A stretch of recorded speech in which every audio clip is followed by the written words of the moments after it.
Communiquer, c'est quoi? Communiquer veut dire mettre en commun, c'est-à-dire donner, transmettre, mettre en relation. C'est donc un échange. Et c'est ce que l'on fait à la section de l'information et de la communication. Celle-ci est divisée en 3 principales unités. L'unité de la communication externe, les affaires publiques ainsi que le porte-parole. En ce qui concerne mon rôle, c'est en premier lieu de répondre aux demandes d'entretien de la presse et d'organiser des réunions ou des briefings avec des responsables des chambres et du greffe. Avec le chef de la section, nous conseillons les responsables du tribunal sur la stratégie à suivre en matière de communication. Lorsque je m'entretiens avec les médias, c'est au nom du greffe, des chambres et du président du tribunal.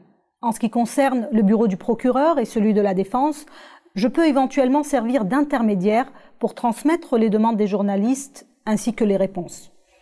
Le porte-parole organise des réunions préparatoires et des entretiens avec les journalistes et met également à leur disposition des communiqués de presse, des documents concernant le tribunal et toutes sortes d'outils qui leur sont nécessaires pour couvrir les activités du TSL.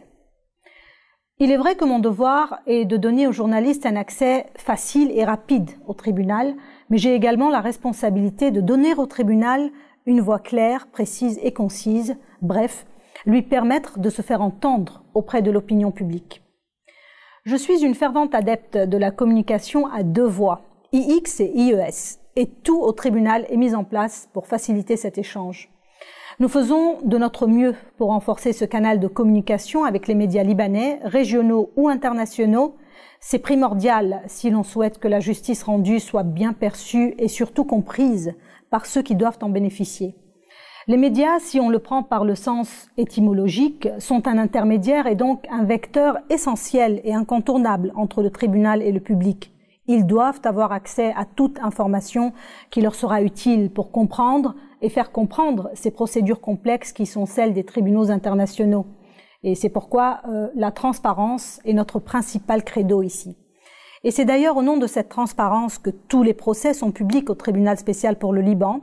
Nous comptons sur le professionnalisme de nos collègues journalistes afin qu'ils relaient l'information de manière précise et correcte.